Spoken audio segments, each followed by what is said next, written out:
thank you very much for being here on the last session of the last day. I really appreciate that. I understand everybody is having plans for tonight or tomorrow morning. So I promise this won't go over time. Okay, some movie effects. And I'm not going to sing any Metallica songs, by the way. All right. When I first presented this topic a year ago in Tasmania, in Hobart, it attracted a bit of interest. And I came to this conference with the idea that I will probably give the same talk, right? Easy. Well, during the conference, actually, during the last 3 days, I came across versions of ideas that are in this talk that I have discussed with a lot of people. So, the team at GeoSolutions, the team at GeoCat, Stephanie this morning and, on the first day, and many other people. So Jonah's presentation made a huge impact on me. And therefore, the talk that I prepared almost a year ago has changed dramatically. And some other things happened in the meantime. So with that in mind, first of all, who am I to even talk about open source and open source in business and government? Like, why would I even bring this to the table? And the reason is because we've worked in this space for over 10 years now as a team, and we worked exactly in this kind of weird middle between open source developers, developing open source, and business and industry and government using the open source that we developed. So we built a number of lessons that we learned along the way that we wanted to share with the world. And also, it made us think about how can this interaction work better for everyone's benefit. So when I started looking into the topic, and I love the way, I'm not sure if people have here in the audience have seen Jonah's presentation yesterday about IP. When he started looking at IP, it had nothing to do with his job or anything like that. He was just curious. And reminded me when I started looking into this topic, I was curious about this. And the idea was, I knew about Linux Foundation and how big it was and how important it grew over time, and the community behind it and the organization and all of that. And I thought, what is what has been the trajectory for geospatial? And I found that we've kind of trailed a little bit behind the general open source software development, and that's okay, as long as we are still there. And one of I think the cornerstone things that happened was when big companies like Microsoft and IBM realized, oh shit, this is actually something very valuable, so let's grab some of that. And obviously the corporate embrace in 2010, in the last 10 years with the acquisition of GitHub and Red Hat meant that open source is not just a hobby project, it's actually a viable project that could both meet the needs of a community and people using open source, the freedom, and we'll come back to that, the freedom of using open source, and corporate, economic reasons to do that. And when I prepared this presentation a year ago, a similar Red Hat event had happened in geospatial, but soon it was announced that Cesium, one of the 3D geospatial visualization engine, and not just visualization, but the 3D engine, open source for 10 years and more, has been acquired by Bentley. And it had sent a ripple of nervousness, I would say, in the geospatial community. And we we use Cesium.js as leaflet as well, and we got asked by so many people what will happen with Cesium, and obviously we don't have an answer. But what we did was we gave the example of MapLibre, because, as you know, MapLibre was born of closing, the code from Mapbox. And the world did not collapse, right? The world actually continued and thrived. And the reason for that was that MapLibre or Mapbox had enough uptake in the community that the community actually organized itself and picked it up and grew it and thrived into a very, very vibrant, extremely popular library that is open source and will continue to be so. So we could point to an example because it existed. The open source, journey and the open source community in geospatial has matured over time to be able to have and point these examples. One other thing that I was talking to Stephanie the other day was investment. And one thing that I wish personally that happened, and I wish it will happen in the future, is an IPO of an open source project or an open source company. And I know Mapbox have tried that for a few years and didn't succeed for particular reasons. But I wish that happens because if you think about it, when that happens, it signals the fact that geospatial is valuable. Geospatial is valuable enough to invest. And the reasons we need investors present in geospatial is to counteract the proprietary libraries and create the same vibrancy and offers for customers and users in business and government as the proprietary. The reason for that is because, according to the latest, and probably all of you here know about the Harvard report recently released about because we all receive this question of the value of open source. So how much value it brings to the economy. And we've done in our experience a couple of studies to show the economic value of what we were building with National Map and Terra.js in Australia. And we came with a number and return on investment, but imagine that at global scale. So Harvard has done that, and now we can finally point to this number here in trillions of dollars, which is the calculated value if humanity had to build everything that open source has offered to the humanity, which is pretty astonishing. So if you need a number, now we have it. Now, all of that is impressive in terms of the journey of the open source in general, the geospatial open source that has been kind of accelerated in the last few years. But why do we even bother having this presentation? Because it's like a known thing, and I'm not sure, it's a no-brainer, as the Australians say it. Not that I'm Australian, but I heard them saying it, and I liked it. And the reason for this presentation is this. So this is a very popular, becoming a meme now.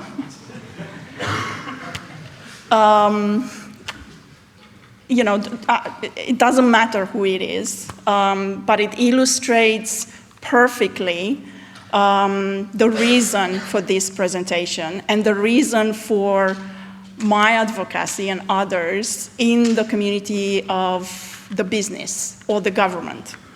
Because before you throw eggs and tomatoes at comments like that on LinkedIn now, actually, I want us to take a step back as a community and think a little bit about the reason why he's saying that, and people like him. And when you read the comments, and people get upset, obviously, and they call this commercial BS, but leaving that aside, I think he has a point, or people like him have a point, and the point is, the people that we talk to and the potential users of open source are looking for convenience. the convenience is the old, when you think about products and things people use, is the old metaphor of, well, if I can use Excel, why bother doing anything else, right? Is the fight with the convenience, is not the fight or, you know, the change to something better or more advanced or innovative, nothing like that. Not even the price, right? It's the convenience. As a government operator or a business operator, I don't have time to put together 10 things. I don't have time to look for people to do that, and I don't have the people in my team. There are so many reasons that all lead to convenience. So basically, the organizations that we've talked to and been involved and heard others being involved with, their reasoning for not using open source or not looking into other options, I'm not even talking about open source versus proprietary, just looking into other options, is this clear need for convenience, for support, for risk mitigations, for the boring stuff. Unfortunately, the boring stuff matters a lot when people are making decisions about what tools, technologies, and even data sets to use. So from a community perspective, when you hear that and when you see that, you know that convenience does not equal innovation, does not equal flexibility, interoperability, even if they say it does, transparency, resilience, sustainable financial model, does not equal any of that. Unfortunately, it's not something they see immediately. It's something that comes up and compounds over time, but it's too late by then. So if open source is to make a dent in the decision-making, I think we need to fight this convenience need and match the compliance while preserving the innovative, democracy style and diversity of ideas as this community brings. So what can be done? Make it as convenient as possible, and we'll talk about how can we do that. Provide the flexibility and security and long-term value, and build beyond the code. And we'll talk about each of these in this presentation a little bit, we'll touch on. And focus on building an ecosystem. So instead of thinking about my library and championing for it, think about the ecosystem. I really love the way DECGL has done that, and Cesium as well. They think beyond their library, I think, constraints or possibilities. They think if someone has a need for a solution that needs to produce just a shapefile, why would they install such and such library? Go and do QGIS or download QGIS and so on. And we have noticed this in our community, that everybody is very helpful to each other, and understanding the needs for each solution might not be the library that you're maintaining, even though obviously you're rooting for it. Now the reverse of that obviously are the challenges that we come across, and again, there are these needs for security, for stability, for support, for escalation paths, for response expectations, compliance, license, licensing clarity. And this was probably the most clear, in my mind, signal from the market that there is a pull for open source as an option, as a viable option. And when you look at this act, the Cyber Resilience Act, you may think that is such a huge burden, that is such an unnecessary complication, that it kills open source at its core, that it's basically doing a disfavor to the people that are meant to benefit from it. And the way I see it is actually an opportunity. For me, first of all, if they bother to go through the 10,000 committees that the European Union has, you don't even want to know how many years probably it took them. It means there is strong enough signal from the market that people need and want open source solutions. But they have issues that I've highlighted before, these challenges of security, compliance, support expectations as well.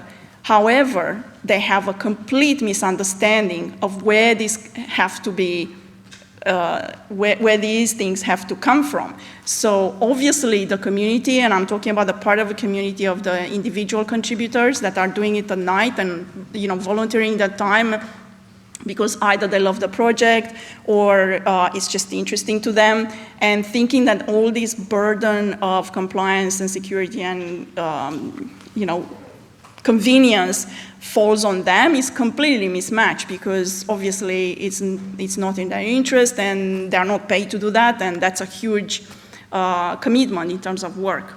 So instead of looking at this as the end of that conversation, I'm really glad that it's actually sparking new conversations about the stewardship, and because now with the concept of a software library steward and the software library being seen as a product, we can have that resource allocation and who's paying for that versus expectation of compliance and convenience. Because compliance and convenience do not grow in trees. They are done by engineers. They are done by UX people. They are done by people that actually manage and govern frameworks. So because of this act, now we can point to that. Okay, you want compliance, convenience, security, etc., not a problem, but that will come with a cost. So in my mind, it's an opportunity for us to have that conversation, but also create the structures that will allow individuals and organizations provide that compliance, security, convenience. So in other words, I think it's an opportunity for sure, not it's a burden if you choose to do it as an individual, but you shouldn't do that. So a bit of a wrap up of the lessons we've learned.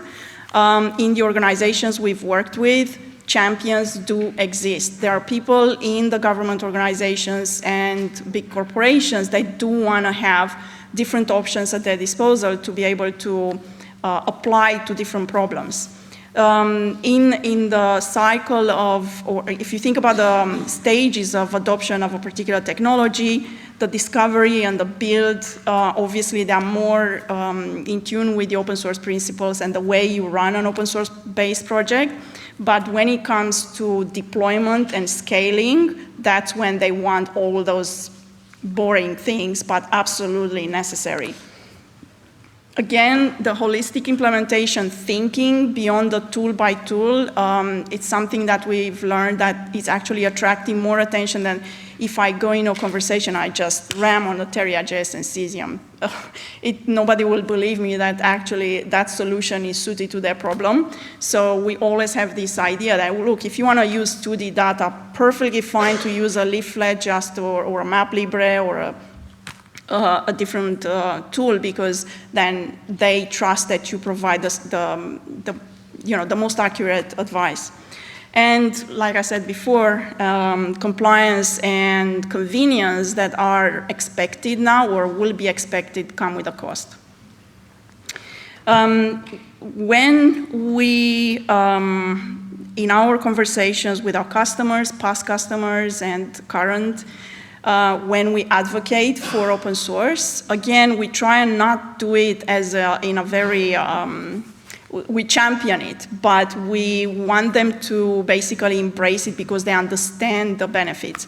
And one of them that I can't stress enough is upskilling within their teams. And that in the long term de-risks the cornering themselves into a one solution, regardless if it's proprietary or open source, cornering them into one solution because they don't understand the landscape, they don't have the skills to even do a procurement and have technical specifications. They have to hire a consultant to tell them what to buy.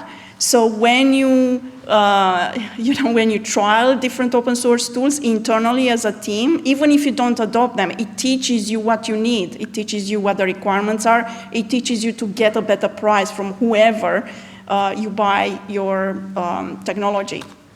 Obviously, it gives you more freedom to choose, flexibility, cost efficiency in the long term, maybe not in the initial term, but in the long term, interoperability and innovation, because you've got a community behind it, if it's organized. In other words, we tell them eat your veggies, not just one type of menu item. Now, in terms of bridging that gap between what open source community can offer right now and what they need, again, is that reverse of the challenges and bridging it with clarity around risk mitigation, documentation that they can actually use for procurement and IT. And I had a chat with Ryan and someone else the other day about when they went to procurement to make the case for open source development, the questions were around why would we pay for something that others will use? And yes, yeah, in this room, it's obviously hard to understand that question, but he had a real problem of how far do I go to explaining that to that person in procurement who was doing his job, right, like everybody else? How far do I go? So imagine we have, at an organized level, documentation and guides and simple Q&A. What's the purpose of open source? Why would you do that? Why would you buy and others will use it? Even simple things like it, or even security pages, they will be extremely helpful with these champions in organizations that are ready to buy, but we are not ready to sell, if that makes sense. So again, this is what the community could provide, and I will stop here on the one-stop shop for information. Like I was saying, imagine you have that space where you can send people and find more information, educate themselves on the open source, have use cases with other organizations, especially in government and big businesses that have used open source, have put together all the tools and they need to create stable production-level solutions. And they will be extremely useful for not just the champions, but propagating this idea that, yes, there is another option if you want to. And clarity on the cost. If you need development, this is the range of the costs you should expect. And this is how you think about it, not just a one-off POC project, but think about maintenance in 12 months, 24 months long term. And this is what it will cost. And like someone said today from the QGIS team, we should stop saying free. It's absolutely not helping us at all. So in summary, it takes an ecosystem, but again, the ecosystem is everybody and not a particular organization. We have to think about a holistic approach to things, not just one library, one tool. When we have these conversations with potential users of open source, to make sure that we are honest about the capabilities versus their expectations. And it's okay if they want to use a hybrid or even just proprietary, it's okay. I think we should go in these conversations open-minded, and because in the long term, it builds trust. We also, when we talk to potential customers, we also discuss with them where are they or what do they know about their data process or data flow from production to consumption. What are they already using? Because they might use servers, a GeoServer or an Esri server for producing the data set. How can they leverage that capability that they've invested millions in and people trained and so on to use the data and consume it in different other tools? And things that they have to consider are then for each stage in that data flow, as I said, what are they currently using and what would make sense for them to innovate on. Times of change. So the European Act, the Cyber Resilience Act, when I first heard about it and read the Red Hat summary, which I thought it's one of the best, it's really good. I wanted to, in a way, celebrate it because it's like the crypto industry wanted to have an act or a legislation because in a way it normalizes open source. It makes it consumable in the business and at the government organization level. So therefore, I thought we should embrace that and consider it as a signal for a time to change. And see stewardship and an opportunity to connect the resourcing with the expectation to turn those trillions into quadrillions. And where does one start? I've got 2 minutes. 1 minute? 1 minute. Well, we said November last year that we had the same problem. Okay, we want organizations to look at open source options, and we want them to go somewhere, like somewhere on the web that they can, start their investigation. And we know and are aware that already the OSGeo has a website, has a platform. OSGeo Oceania had a platform, but we thought they need a bit more life and more information for people to start their investigation. And therefore, we said we're gonna build a map of mappers, but that would be just the beginning of a long-term process and vision of creating a resource or knowledge hub where you would have those materials that the champions in organizations could use. So the person having that question from procurement, why would I do this? They will see here, check this out, check this community, check these use cases, check these templates, a place to go and where we can also go and start working together on projects. So we said that, and we said we're gonna launch it a year after, and it has been launched.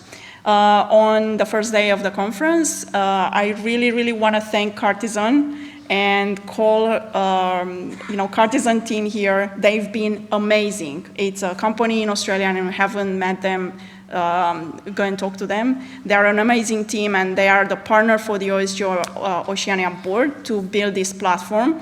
And we have a very aligned and shared vision to take this to the next level in the next year and the next year and the year after. If you want to get involved, we are looking for registrations of expressions of interest. To get involved in the project, the first action is to actually work with the community on identifying what are the DAO fields. It's a very practical thing. What are the DAO fields that people would feel comfortable sharing on this map of mappers, stage 1.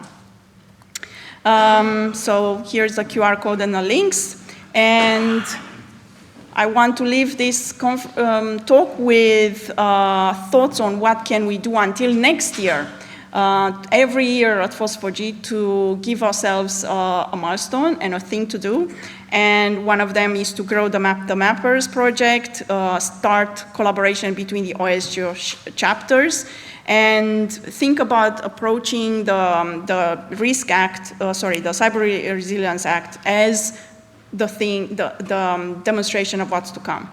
One last, I promise, thing. Applying for my team, we are hiring. Next. Thank you.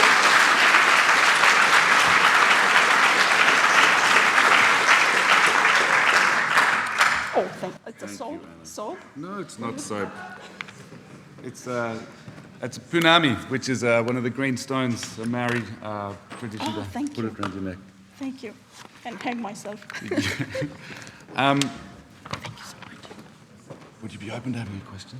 Oh, yes, sorry. So we have questions. If you want to ask a question, put it through WhatsApp or ask your friend next door to do it. Oh, okay. The question that we have, first question, well, I'm going to use the chair's prerogative here and ask my first question. Yep. Now, one of the leaders of a proprietary company talked about interoperability being really important.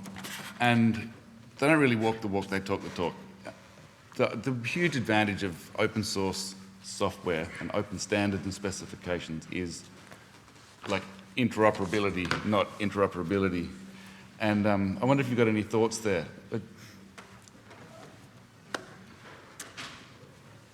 I think what they mean is interoperability between different, between different installations of the same software.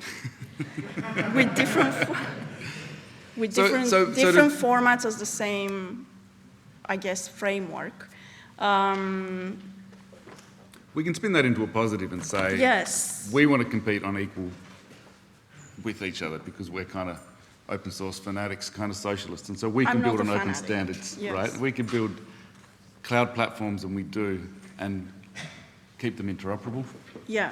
So since we have started 10 years ago, sorry, I said that multiple times, the interoperability for us was supporting both worlds, actually bridging the world of proprietary, because everybody has Esri, and that's okay. It's something that suits them when they need that solution, and it's the convenience and all of that. And therefore, you can't just not take, that world into consideration and, think about, oh, you're producing an Esri web service. Sorry, I'm not going to talk to it because you're part of a different world.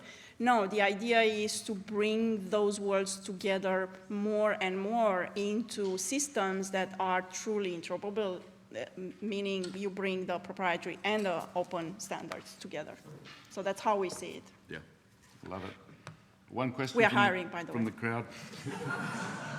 Is the struggle for adoption of open source the same for both hardware and software? If it is different, why? I have no idea about hardware, so I can't comment on that. I really don't know. For software, yes, of course it is a struggle. But the way we go into these conversations is to paint a picture of the situation they're in just with one option and provide details and I guess assurances around the benefits of thinking hybrid, because that's the first, it's like EV cars, right? You go from gas to EV car. For some people it might be too big of a leap, so they go hybrid because they want to understand more. They are afraid, they are not yet there. So we have to be conscious of that switch, if there will ever be a switch, and work with them rather than, no, you're not coming all the way to EV, sorry, I'm not talking to you. No, we have to actually support them in every way we can. Yeah, I like it. Oh, thank you for liking. Sorry, Well, any other thank questions? you very much, Anna. No I think we'll problem. leave it there, but Thank please you. join me in thanking